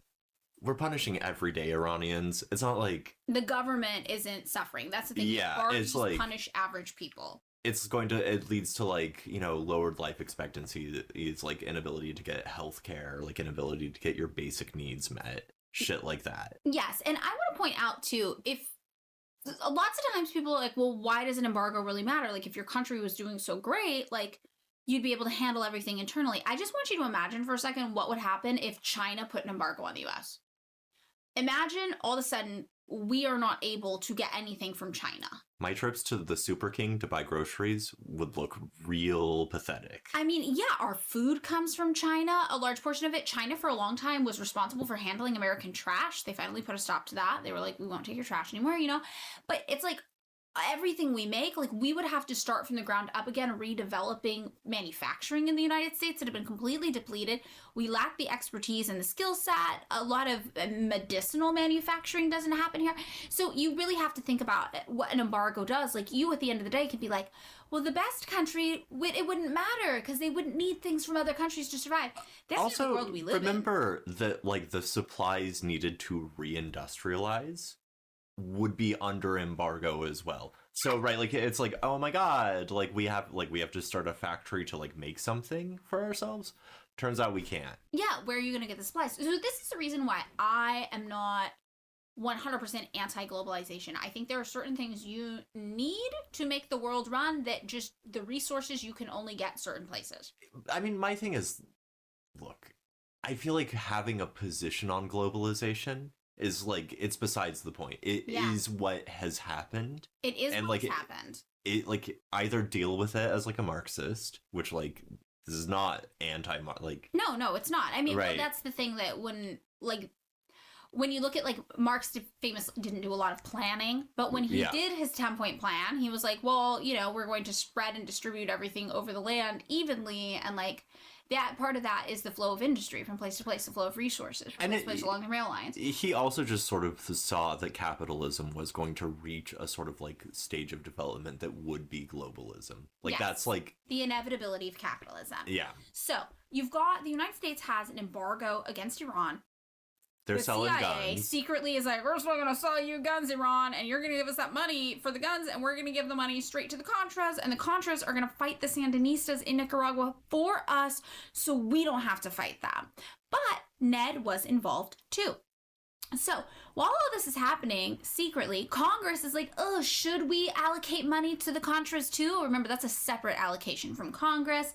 And there's a private anti-Sandinista organization called PRODEMCA, Project for Democracy in Central America, and they were receiving funding already from Ned, as well as cover funds from Oliver North. Obviously, we've talked about Oliver North before. He ran like a logistics operation for the Contras, right? That was basically... Basically, yeah, he's a logistics guy. He was basically like, I'm going to give you all the data to round up and massacre people.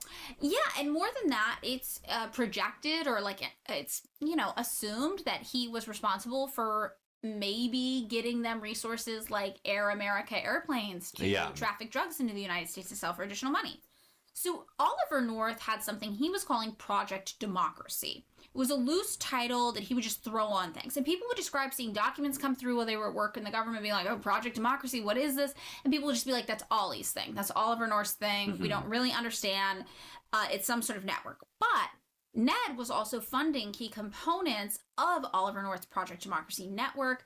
And this was basically just Oliver North's attempt to privatize U.S. foreign policy. Yeah. Right? So he was waging secret wars. He was running arms and drugs. The New York Times reported that from 1982 to 1986, Project Democracy grew into a parallel foreign policy apparatus, complete with its own communication systems, secret envoys, leased ships and airplanes, offshore bank accounts, and corporations. Wait, wasn't there, like, speaking of offshore, like, there was Bank of Commerce and Credit, there was a whole ass bank that had, like, it was technically a Pakistani bank, but had offices in like Switzerland and shit. The CIA had some banks. Actually, I have this really cool book that I got at the last Scene Fair in LA that was just old kind of exposés that were published in the 70s and 80s about government things like this, the CIA, whatever. And the whole point of this publishing house is they're like, these publications were paper only and nobody digitized them, and it's important journalism and it's getting lost in history, so we're going to reprint it. But so they talked about like the Credit Suisse, blah, blah, blah. BCCI. But, like, which, like, the more you start reading about, like, BC, it was like, oh, there was a point at which, like, the, like, national security and like, intelligence state was like, what would be cool if we, like, weren't, like, tied to, like, a state. Yes. This is totally correct. And, like, Ned seems like a part of this, where it was like, we would like the resources that the state would give us. But the freedom to do whatever we want and to not be accountable to anybody. Yes. So, in 1987, a White House spokesman stated that those at Ned run Project Democracy. That's the way it was worded. And the Washington Post quoted a source as saying, Project Democracy is shorthand for everything Ollie was doing in Central America. So, we're not exactly sure when or how, but eventually these two titles, Project Democracy and Ned, they seem to conflate until they were one and the same. So Project Democracy morphed into the National Endowment for Democracy, but maybe they both also existed separately for a little bit of time. Some people reported confusion. Some people were like, isn't Project Democracy just the secret branch of the National Endowment for Democracy? And then the National Endowment for Democracy was like, no, we're not supposed to have a secret branch. And then the guy who was in charge of the National Endowment for Democracy, Ned, was like, if there's a secret branch of us, it's not the point. The whole point is for it to be out in the open because we don't want anything secret. So people were actually kind of confused. Like, this is the thing about the U.S. government you see all the time. The right hand does not know what the left hand is doing. And when you look at these, like, Freedom of Information Act requests, and people ask, like, well, why is the CIA declassifying their documents? Why do we trust anything if they're declassifying them? It's literally because they're all fighting with each other. So a lot of these accountability things are, like, the left hand trying to make sure the right hand is vocal about what it's doing because people don't know what's going on. Can you imagine, like, being some, like, mid-level bureaucrat in, like, the State Department in 1983 and, like, just, like, getting some like a freedom of information request or whatever thing and just being like, wait, what the fuck? Yeah. What's happening over here? Yeah, what is this? Right. And what we do know is that somehow Project Democracy and Ned were linked and up to the same things. And we know that both overt and covert action was being taken in Nicaragua regarding the Contras. Mm-hmm. So Ned used one of Nicaragua's newspapers. They had like two really big newspapers. One of them was called La Prensa, and they used that to spread pro-Contra misinformation, basically. Yeah. They're like, we love the Contras. That's definitely not a gang who's just murdering people and selling drugs. They're so great. They're fighting for freedom. Haha. And the other top newspaper, Confidencial, was used to just like churn out propaganda against the government of President Daniel Ortega, while also pushing for like neoliberal free market reforms. Mm-hmm. So Confidencial basically would talk about Nicaragua's elected government. They would say it's a regime, it's a dictatorship, and they would just like post this regularly, like if you repeat a lie enough it's true. And they were funded by Ned. Okay, so if I understand this correctly, Ned, which is also Project Democracy, potentially, kind of, somehow, but they're friends or they're the same person. It's one guy in two masks, or it's two guys and they're besties. They are Island of Dr. Moreau style, like a weird science experiment. Yes. Of organizations gone bad. Yes. They're funding two slightly competing newspapers. Yes, but they're having different agendas with each one. Right, so one is like, oh my god, these like drug dealers. It's a gang. It's a gang. Drug dealers. Of like wealthy people. Yeah. Wealthy drug dealers. Rock. We love them. We love them. And the other one is like, no, but like we're not going to think about that. We're just going to like really hate the government. Yeah, like Daniel Ortega's a dictator.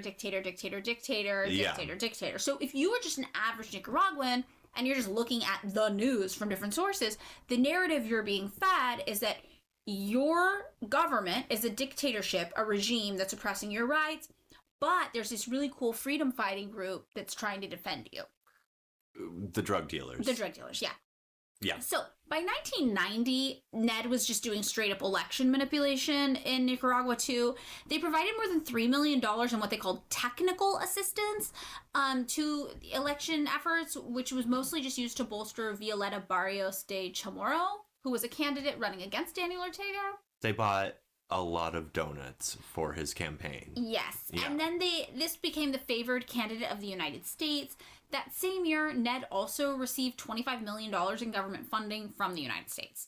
Mm-hmm. And by 2016 to 2019, like Ned was just so commonly operating in Nicaragua. They were providing like millions of dollars to Nicaraguan opposition groups. I mean, this is pretty recent, 2016 to 2019, including media organizations. And this is all open for you to see on public records, right? Mm-hmm.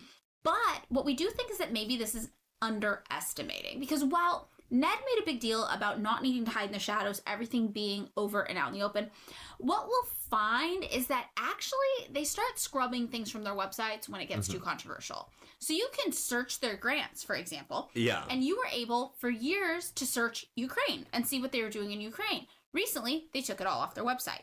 Is this like, can you do like a archive.com or like Wayback Machine style? You could Wayback Machine. Okay. Yes. So when you look at also, like, let's say they're giving Nicaraguan opposition groups $4 million a year. You have to think about this in terms of what $4 million US dollars is in Nicaragua, because Nicaragua minimum wage is like $200 a month. Yeah. You know, so these numbers are way, way bigger. So that is also why these groups are able, with relatively low dollar amounts, to accomplish so much. Because if you think about it, let's say you wanted to do something militaristically using the U.S. military with U.S. dollars. It's going to be way more expensive than if you take your super strong U.S. dollar to another country that you've already destabilized, and then you bring it there, and that one U.S. dollar goes so much further. Yeah. So you're getting discounted labor prices. You're exploiting the labor of the revolution that you're trying to start, basically. This is like when Americans post their like travel logs of like going to South and Central America, and they're like, I spent $10 a day on fancy tacos. No, so Ned spent $10 a day on a revolution. Yeah. Basically, yes. So foreign funding is actually like the way any right-wing opposition in Nicaragua to this day is still afloat. This like super right-wing political ideology, like basically no support amongst the general population of Nicaragua, under 10% polls that, but they have huge capital behind them because they have the United States just throwing money at them, and to this day they are still active and involved in the election system there just because of U.S. financial backing. So the other place that we're going to talk about where Ned has been super involved is Cuba, obviously. Oh, yeah. So from 1990 to 1992, Ned donated $250,000 of taxpayer money to the Cuban American National Foundation, which is abbreviated to CANF, which is an extremist anti-Castro group based out of Miami. Okay, go on. Yeah. So the CANF then took that money and funded this guy named Luis Posada Carrilles, who is a terrorist. Yeah. Who was involved in blowing up a Cuban airplane in 1976, which killed 73 people. He also was involved in the 1997 bombings of hotels in Havana. And in the year 2000, he was imprisoned in Panama while working with a group planning to assassinate Fidel Castro with explosives. So, like, this is one of their more, like, they're not doing exploding cigars. They're just... This guy's an effective killer. He's not, like, because sometimes you get, like, a very, like, Marx Brothers Yeah, it's vibe. a comedy of errors with the United States trying repeatedly to kill Castro. No, this is one of the more serious guys. Yeah, and Ned is the one who funded him. Yeah. And it's almost like Ned could fund him out in the open because they were a non-governmental organization. And it should be said, so far as I understand it, Fidel Castro remained like an extraordinarily popular, democratically elected leader throughout the history of like his tenure in Cuba. Yeah. Yes, and you know, in the United States you might not hear that because the people you hear from the most are people in Miami, like Cubans in Miami. But there is a whole internal thing, right, between Cubans who fled and Cubans who stayed. And most of the people who fled, a lot of them fled because they had historically been benefiting from the system of slavery backed by the United States. They were plantation owners, they owned major corporations, they were enslaving people, and that's why, you know, I'm not Cuban, right? So I can't speak to it, but I always say, well, if you see two Cubans fighting, side with the one who calls the other one Gusano. Even the UN pointed out that Cuba more or less dealt with, like, there are still problems of like racial discrimination in Cuba. Yes. As everywhere that has like a history of racism, but dealt with like the material effects of racism within a few years of the revolution. Like the revolution created a more egalitarian society than like pre-revolutionary Cuba very quickly and very effectively. And this is the other thing we have to talk about too. I say this on almost every episode. When you are looking at what socialism has done in a place, it is intentionally common but a bad idea to try to compare it to a place like the United States, which has amassed a great amount of wealth and power. You need to compare what is happening in that place that had a socialist revolution to what was happening there pre-revolution. And this is why I think it's important to think about stuff like the West Virginia stuff or like the 1877 stuff, which is like the way that the United States amassed so much wealth and power is through the brutal, violent exploitation of the working class and the proletariat in this country, which continues to this day, right? Like, so it's like, okay, it's a very wealthy country, but in a way where it's like in the most unequal way possible. Correct. I mean, yeah. So, you know, you have to compare what was happening in this area before. So whatever the case, Cuba, yes, Castro was very, very popular with the people who stayed in Cuba. And there is this long history of specifically Miami, American-based kind of anti-Cuban rhetoric coming from the Cuban people who ended up settling largely in Miami. And we'll get into this in a second because this is relevant. So by 2010, Ned's sister organization, USAID, they did the hip hop thing. Yes, they did. They had also created a Cuban social media app called Zunzunio, which is often described as Cuba's Twitter. So yeah, basically a CIA-affiliated NGO created Cuba's Twitter. And the U.S. government actually held a secret meeting with Twitter founder Jack Dorsey to try to get him to invest in the project and help. Jack Dorsey's the beard guy, right? I don't know. I thought only the communists had beards. No, this is the capitalist beard guy. I'm looking up a picture of Jack Dorsey.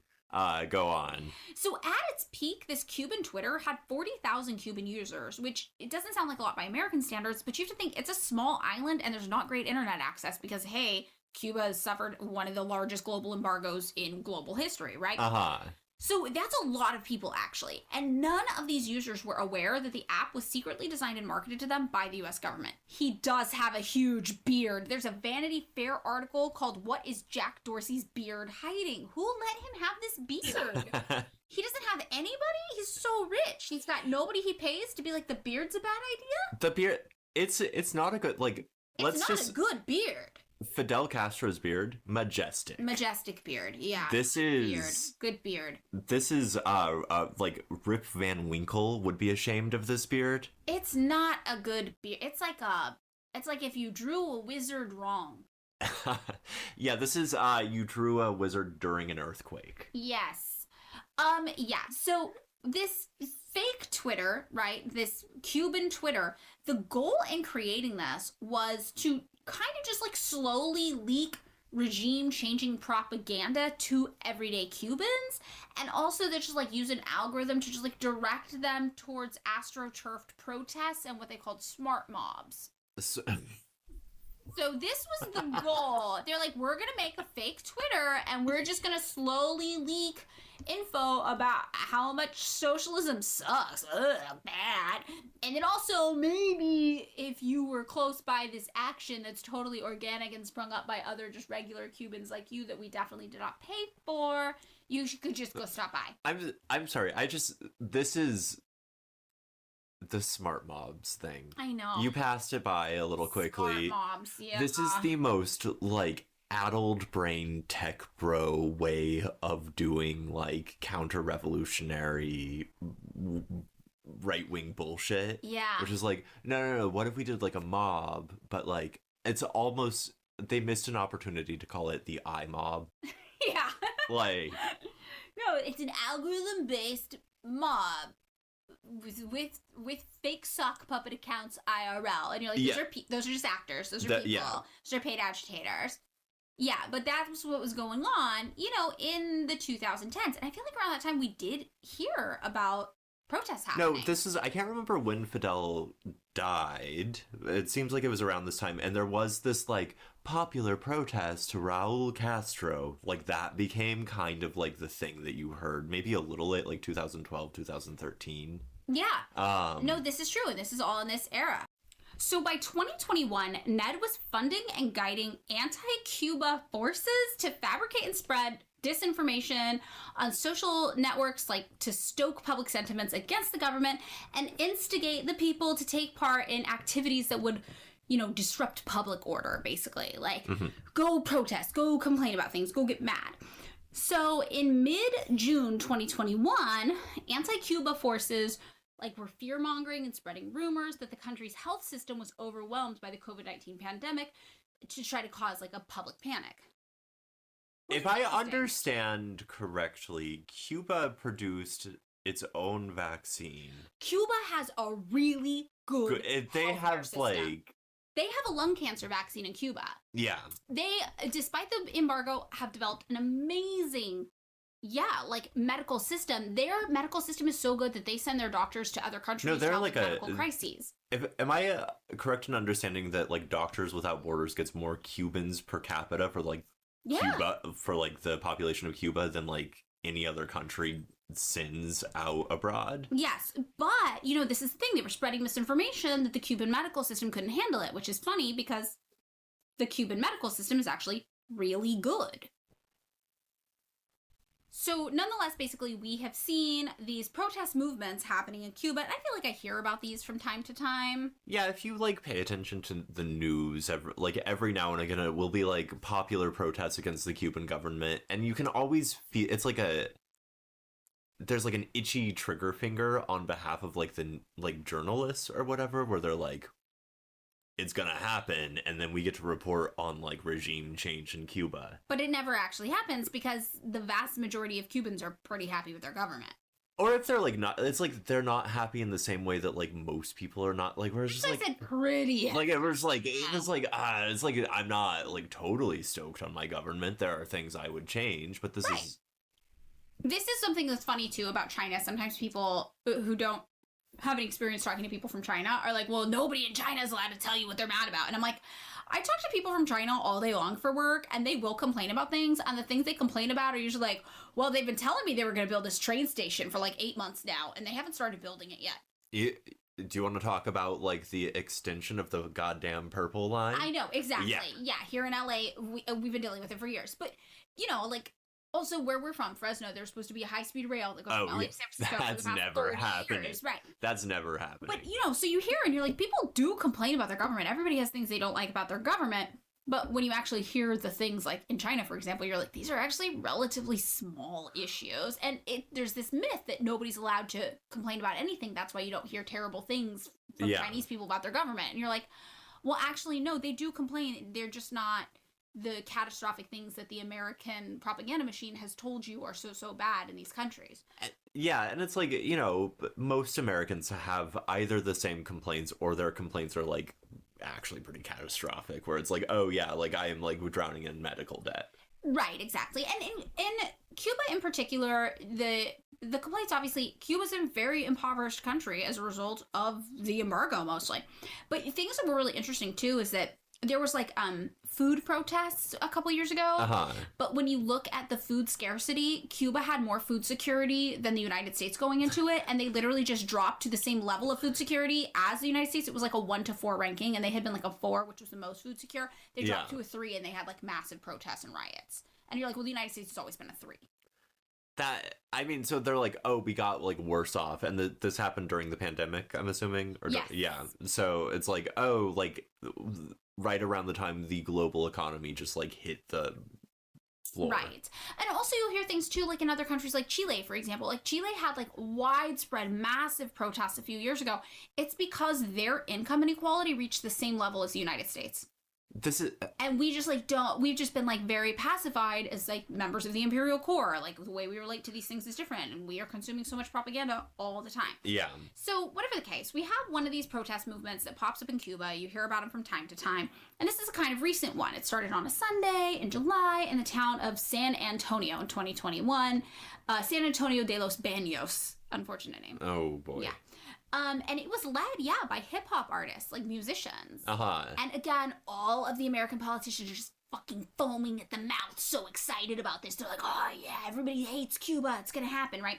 So Marco Rubio, Florida senator, said the... Wait, what was Trump's name for Marco? Oh, no, was it Little Marco? Little Marco, probably.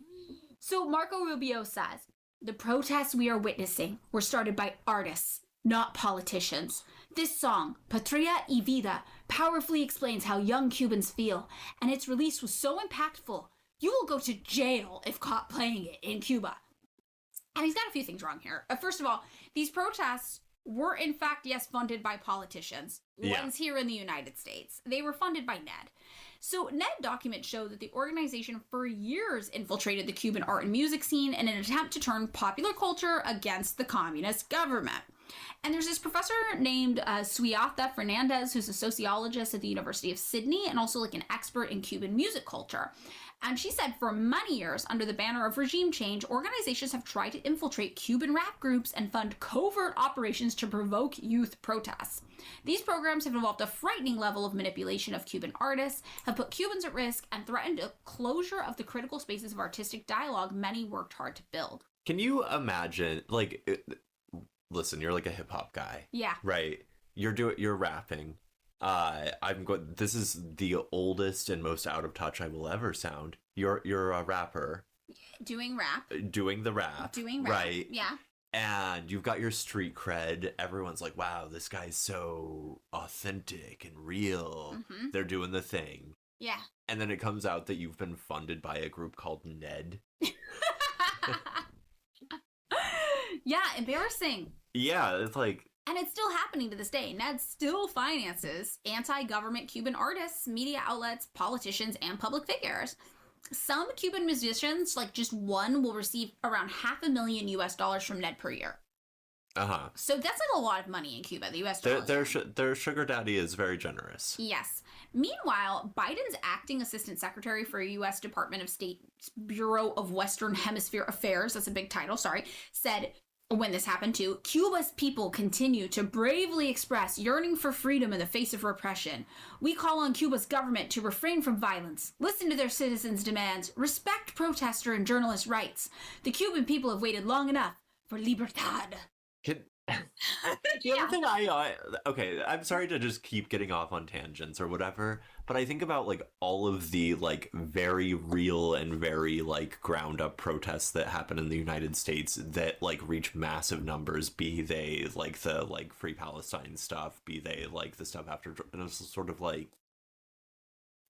listen to the people, guys. Yeah, listen to the people.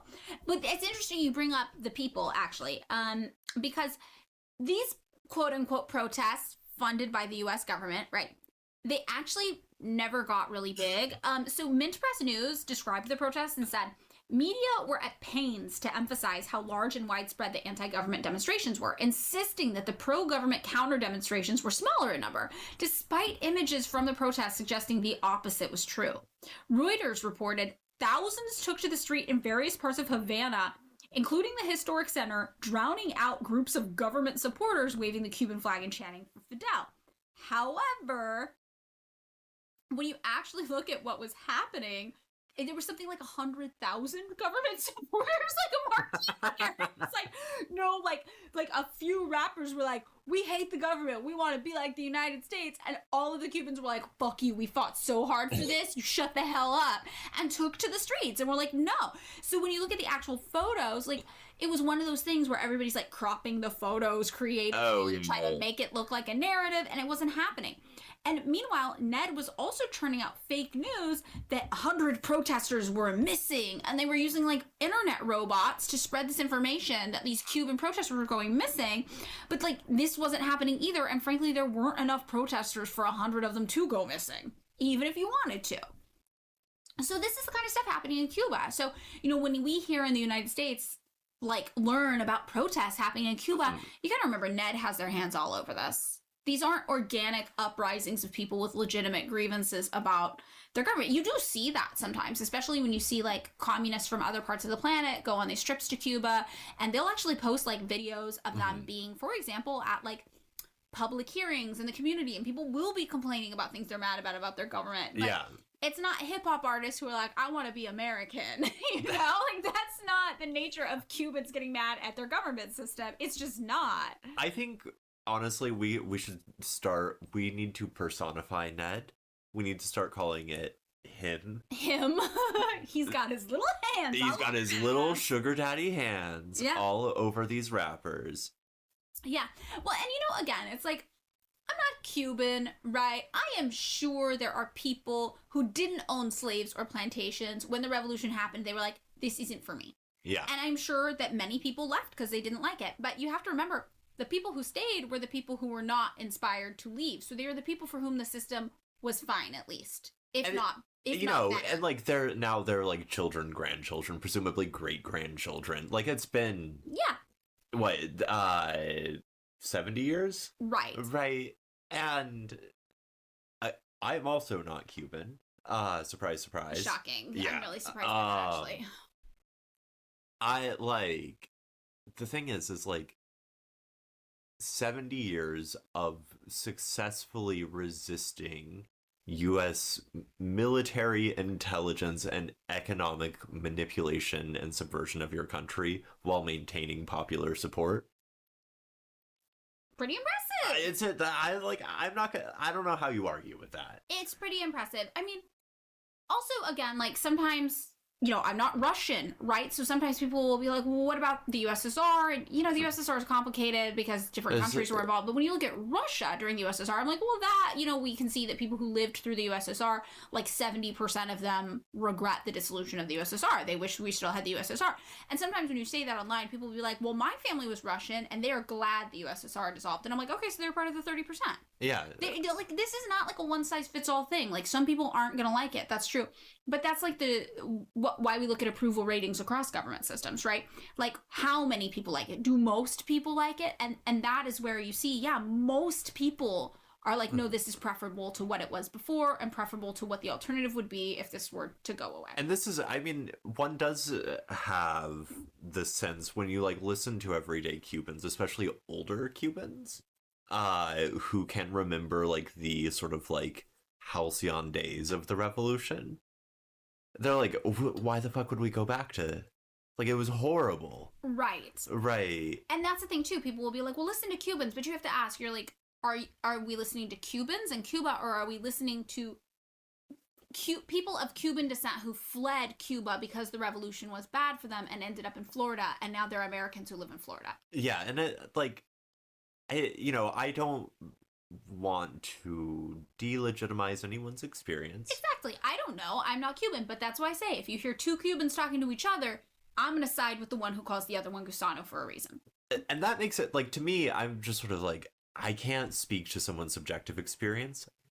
I can point out the healthcare system, the erasure of like racial inequality, or like the like diminution, whatever of racial inequality. The fact that literacy rates are some of the highest in the world, right? Like things like that. The program where like they take care of your kids for like the first however many days. It's like the first 300 days or 500 days. And then they have this whole system for childcare in place. Like they are very child focused and family focused.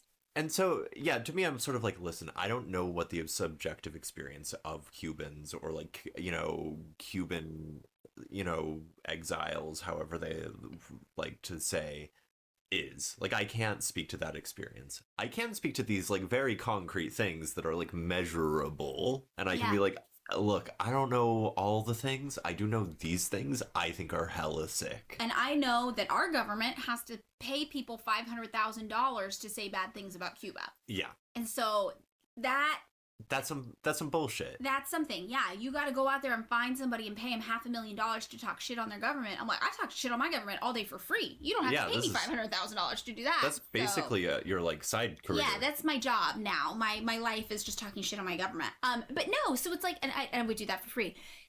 That I think is very, very interesting. So whatever. So we get to this point now where this episode is going to be really, really long. Yeah. So I feel like we should talk about Venezuela, and then everything that comes after Venezuela we should do as a two-parter. Yeah. And do that as our next episode. Sounds good. Okay, so similar to what the United States has been up to, right, in Cuba, Venezuela, we got our hands all over that too.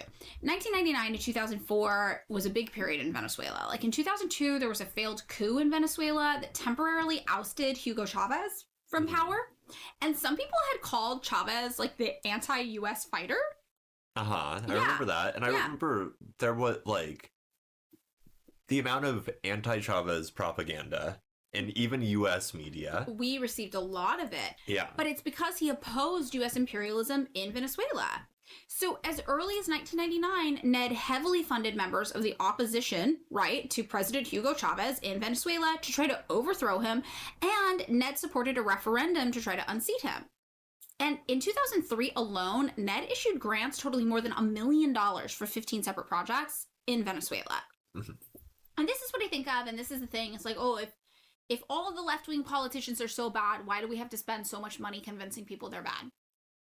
Yeah, I mean, that seems obvious. Like, we're just like people, and like I think the like left right thing sometimes obscures the fact that like most people just like want to like live decent lives, and so they're like Hugo Chavez, whomever, who gives a shit, they're giving us healthcare and like not like repressing us, right, and not selling us short to American corporations to work for terrible wages. So the Venezuelan Union, the Confederation of Venezuelan Workers, ends up getting paid by Ned to lead the work stoppages that ended up like galvanizing the opposition to Chavez. Okay. Right. So then the endowment also starts providing a whole bunch of money to foreign policy wings of the Republican and Democratic parties for work in Venezuela. And then that would sponsor trips to Washington by Chavez critics. So they'd be like, you hate Chavez? Come see how great it is in the United States. Come build a relationship with us. I'm just beginning to think this is the only way that any union is ever going to get like a substantial or adequate strike fund. It's by fake it till you make it, baby. Fake it till you make it. You got a sugar for your sugar daddy. Yeah. The unions have to sugar for the sugar daddy. So in October of 2005, Juan Guaido and 4 other Venezuelan student leaders, they were just described as, they arrived in Belgrade, Serbia to attend NED-funded training for insurrections. Serbia, a country that is known for enjoying the fruits of U.S. intervention. Yeah, right. Yeah, another one. Another one we were all involved in Serbia. So after the training, Guaido and others then went back to Venezuela, and there they took their training from NED and they promoted extreme right-wing ideology there. And their goal was to try to influence young Venezuelans and try to mastermind a series of violent street protests and street political actions, right? So Guaido then enrolled at an American university, and with the support of NED has still been active in all sorts of relevant political groups around the United States talking about the horrors of Venezuela. Guaido declared himself interim president of Venezuela at one point, and his Wikipedia page was immediately created and edited 37 times by NED-affiliated organizations to support, with propaganda, his legitimacy as president. Okay, and we're just we can see you, Ned. That's how the. But that's they're. But they're we're transparent. We don't care. Yeah, which is so you can't even get mad at them about you can't it. do a expose, report, super secret, Right. or whatever, investigative journalism thing, because they're we did that. Yeah, of course we did that. That's what we're about. We're Ned. Hey. So in 2011, Ned also, again, funded musicians, this time rock bands, through this group that was sympathetic to right-wing forces in Venezuela that then later attempted a coup. So Venezuelan bands, it was a battle of the bands competition thing. They were competing against each other in this national contest, and the winners were going to perform in this final concert in Caracas, and it was all funded by NED. So they worked with a group there called SM to set up the contest, and SM aligns itself politically with the far-right movement in Venezuela and the U.S. government. And SM selected as the winner this group called Anti-Gravidad, which was a group that had no name recognition in Venezuela. No, they didn't have a popular... They were industry plants, but just the industry happened to be U.S. intelligence. Okay, but get this, they were. So there is like everywhere with racism, there's a colorism racism thing in Venezuela. So basically there are light-skinned Venezuelans who tend to be more affluent, upper middle class, and then a lot of the poor people tend to be darker skinned, more brown. So these were basically some rich kids. They were upper middle class kids, and they were more fair skinned, and their song, which won first place, was called Primates. And all of the lyrics were about how the average Venezuelans were gorillas, were primates, were animals, and it was a whole song talking shit about poor people in Venezuela. Okay, I have to point out, first of all, we're all primates. Yeah. It doesn't even make sense of its own goddamn weird racist logic. Second of all, can you imagine being their dad or whatever, who's yeah, we're doing this right-wing, black propaganda bullshit in this country, but also my fucking shithead son really needs this. Yeah, it's the only thing he's got. No, but you look at the pictures of this band and you're oh my god, it's so obvious these are rich kids. This looks like rich kids in any suburban town across the United States, So in 2019, Donald Trump was president, right? And he appointed Abrams to head American efforts to remove the Maduro government in Venezuela. Then 3 months later, U.S.-backed opposition figures Juan Guaido and Leopoldo Lopez, flanked by heavily armed troops, just flanked by paramilitary groups, then attempted, an armed uprising on the streets of the capital in Caracas. So, Ned... This is so fascinating to me because basically Ned took this guy. They saw him. He was just a student. And they're you have potential. And they carried him through, being a student all the way up to trying to stage a coup. And they just threw money at this guy every step of the way. And he made it pretty far. I'm beginning to think, if you're wondering, if you have maybe just graduated college and you're what do I do with myself? I don't I am directionless, maybe become like a far right extremist. And the US government will fund you. But it's true. Yeah. They're actually doing this. They are keeping their eyes peeled for people that they're like, oh, like, we can work with you. And it is so insidious, and they represent it as being like, this is the voice of the people. And this goes back to what we were saying about, like, Haiti or whatever, or Cuba. It's like, I'm not there, right? I can't give a firsthand experience. And I think so much of Americans were like, listen to them. And you're like, I can't listen to them, because the only them from a place I get to listen to are the ones that the United States government decided are saying the right things, so that info is getting filtered through American media to my ears. Which, like from like a lot of American media is made up of people with connections to the like U.S. intelligence service. Right. So that's what we mean when we say Americans are the most propagandized people on Earth. The only opinions we are hearing are opinions, for the most part, that our government has told us are acceptable to hear. And they're the ones promoting this and making these opinions get through to us. So unless you know people there who are telling you the truth and they're like, oh, this is kind of shitty, this is fine though, wait, you heard what? No, that part's not real. You know, giving you very realistic understandings of what it's like to be somewhere. Like, if you don't have that, you don't have enough information to work with. You cannot solve the problem, right? You don't have enough info. I might push back on that a little bit, because you have plenty of information about what shit looks like here. Yes. Right. And I think, right, like, anytime you look at, like, U.S. foreign policy and, like, we're, like, especially, like, the sort of, like, liberal internationalist rhetoric that is often used by groups like Ned. Like, we're promoting democracy, we're promoting freedom, like, we're promoting women's rights, shit like that you hear. Look around you in America and be like, we don't have that here. What are you talking about? Right. That's bullshit. That's bullshit. We don't have that here. I mean, it's kind of like the same thing where people were encouraging us to, like, the pink washing of Israel, where they were like, Israel's better than Palestine because in Israel you can be gay. And you're like, okay, first of all, Israel is bombing gay Palestinians as we speak. Like, I can't be gay there if I was Palestinian. Because you'd be dead. Because I'd be dead, right.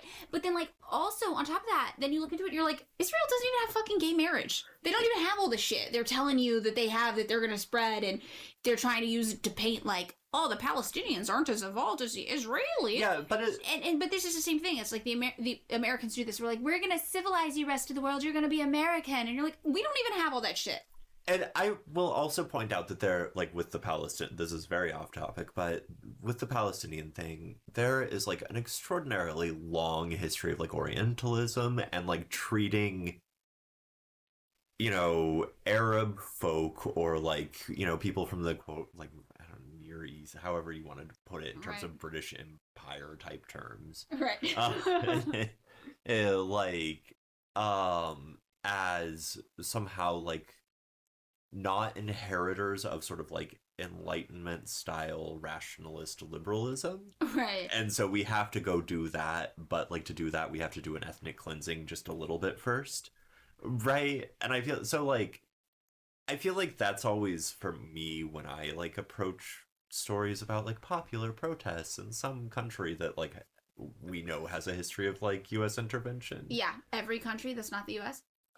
Which is like, okay, does it pass the smell test of, like, like, if I don't have that shit here, yeah, then I'm like, no. What are you? And you know what? Even the protests in the United States, like, there have been ones that in my own country, I was like, that feels real. And then years later, I was like, oh shit, that was right. That was the government?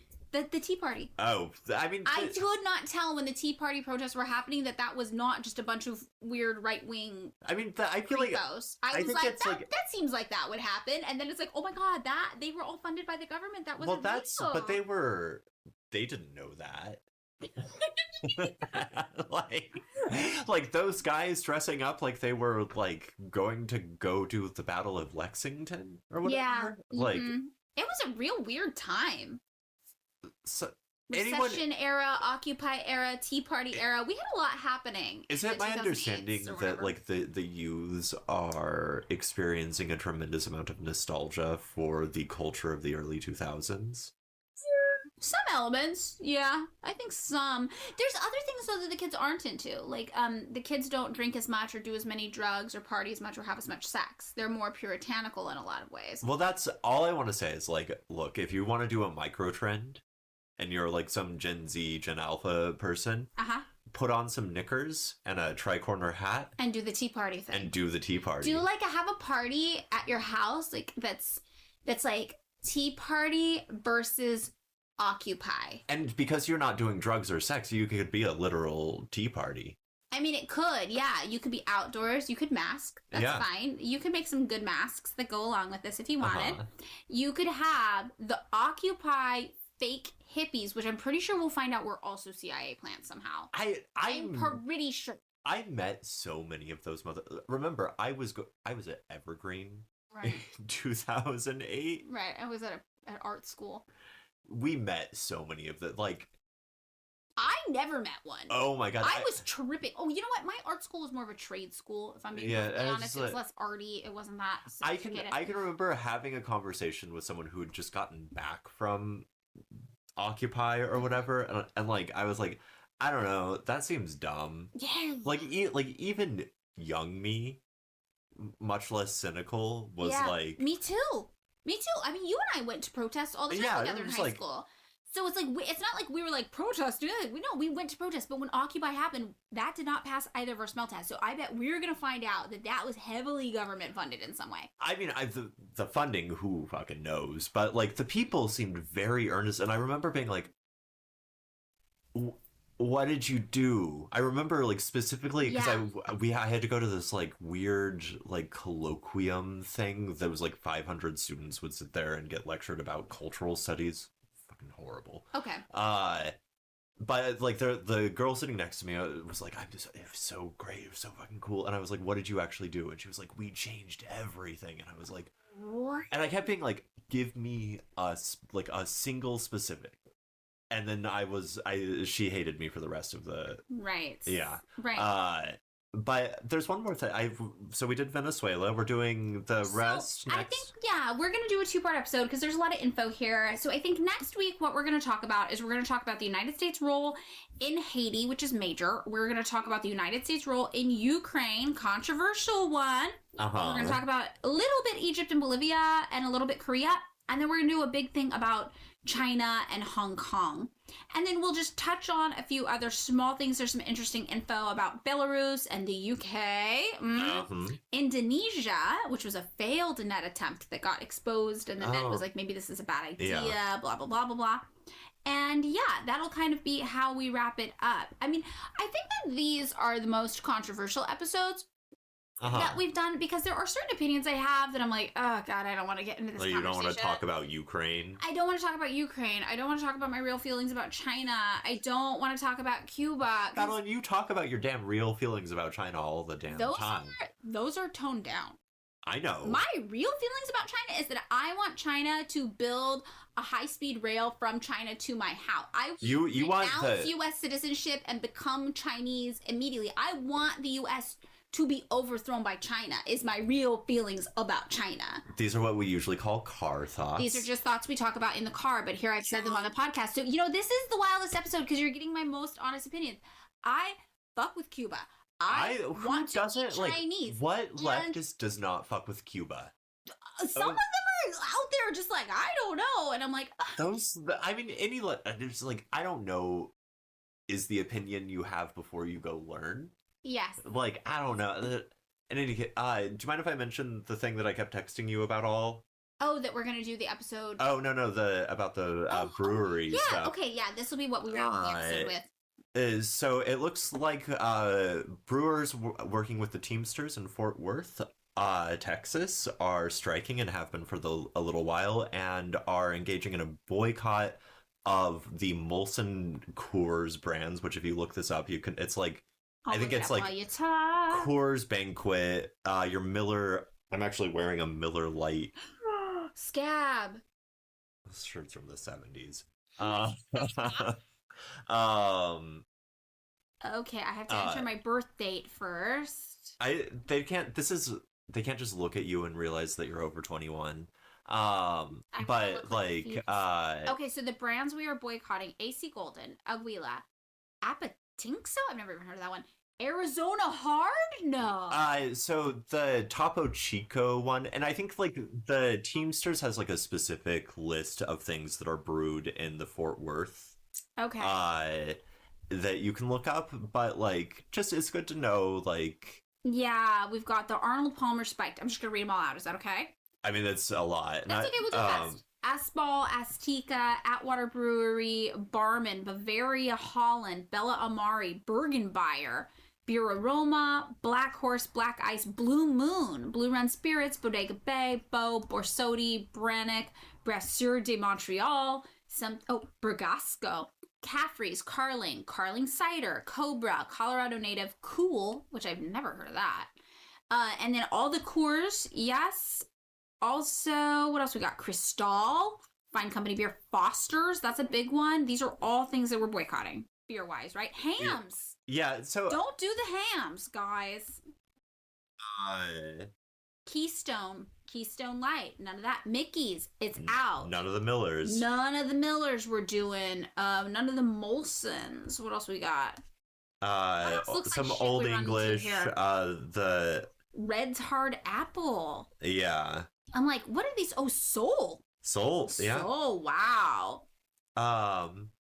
The Topo Chico hard seltzers. I like those. Okay, we're not doing it. We're out. We're out of the Topo Chico hard seltzers. So, yeah, I think it's you know, there's a boycott.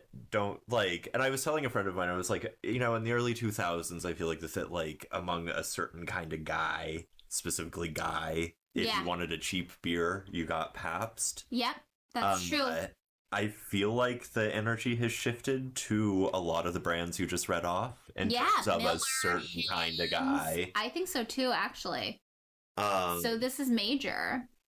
So get a new beer. Get a new beer. Time for a new beer. You know what beer I used to like? Red Stripe. Red Stripe, you know, the Jamaican thing, right? It's cute, and it's little. It's like Ned. It's the cute little CIA. It's the cute little beer. The first beer I ever had was a Mickey's Bomber. Those little... Oh, yeah. Uh-huh. Yeah. Uh-huh. Was it at that house party at Sandy's house where you got too drunk and you threw up in the bushes? No. This was at the info shop. Oh, yeah. Fresno history, guys. And we went to the old folks' home, a weird shady dive bar next to it that didn't card anyone. Yeah, it's pretty good. Okay, all right. Well, that's part 1 of our episode on Ned. We'll hit you with the rest next week. And if you're a Patreon subscriber, I linked you to a fun CIA docu. Lovely. All right. Have a good night. Thanks, guys. Bye. Thanks so much for listening to another episode of Pick Me Up, I'm Scared. If you would like to join us on Patreon, you can find us there at patreon.com/pickmeupimscared. For $3 a month, you can access bonus content there. But if $3 a month is too much for you to spend right now, we totally get it, and we're just happy you're here. As always, you can find the sources for this week's episode just by scrolling down a bit in the description.